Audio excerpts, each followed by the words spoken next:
il y aura 330 assises et donc ça c'est quelque chose d'important pour nous, pour que les gens puissent venir se reposer, les gens qui viennent manger, discuter. Parce que sur la place, il y a toujours une foule sur les escaliers. Et donc, ce qui est intéressant, c'est quand la matière, tu vois, quand tu as l'espace vide entre les bois, Oui, qui fait que tout à coup, ça s'allège. d'accord. C'est pour ça que le fagot, il est intéressant, plastiquement parlant, parce que c'est une grosse poutre, qui a la rigidité de la grosse poutre, mais avec la légèreté de la brindille, quoi. D'accord. Et on a 3 fois moins de bois qu'une poutre de la même dimension. Quand tu divises le tronc en profil carré, Oui, là, tu t'aperçois qu'avec la même section de tronc, tu fais 3 poutres de la même taille. d'accord. J'ai compris. Donc il y a une économie de matière première, tout en ayant une performance identique, parce qu'on a la même inertie. Donc il faut que tu sois là pour les coulisses du jardin quand on Là, ouvre. ça permet de parler de valorisation de ressources locales et de matières brutes. Donc tu vois, j'en ai utilisé là, pour les tables ici, pour les tables là-bas, là. Les tables et les bancs. Voilà, Les tables et les Voilà, bancs aussi. voilà. Et donc, ça en fait. ça en fait beaucoup. Voilà, on a mis l'œuvre de Jérôme Piquant, là-bas. Tu l'avais vu sur le livre sur la place? Oui, mais je l'ai pas vu en réel. Alors là, on a remis de sable pour que ça soit de niveau. Ensuite, notre bâche. Et on met l'œuvre du compagnon qu'on a ouverte, c'est la fleur de lotus, le lotus renversant. Et de l'autre côté, on va mettre donc notre Ginkgo Hiroshima. On recrée la structure, ça devrait te plaire.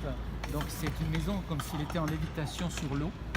Une bande de miroir, une planche, une bande de miroir, une planche. Et à l'intérieur, un petit jardin zen avec le fameux ginkgo qui a résisté à la bombe d'Hiroshima. Mais c'est une graine qui vient de l'épicentre d'Hiroshima. Dans l'épicentre, donc dans les 2 kilomètres, ils ont récolté une graine et cette graine a germé. Wow.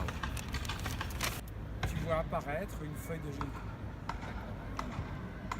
C'est difficile, mais voilà. Et autour, donc nous allons mettre un peu de plantes. On va mettre 1050 plantes, on a calculé.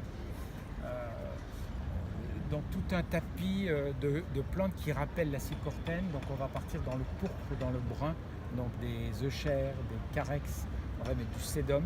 Et puis dessus on y posera donc des feuilles en céramique de ginkgo qui ont été créées par une céramiste.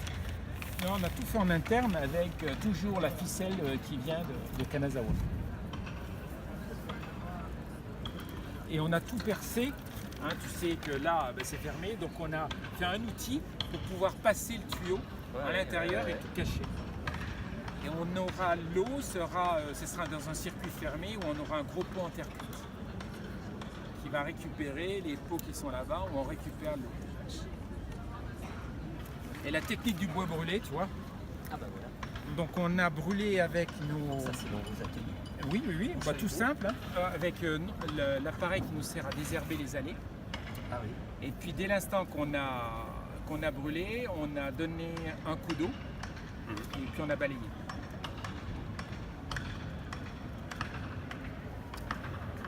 Voilà, notre première journée.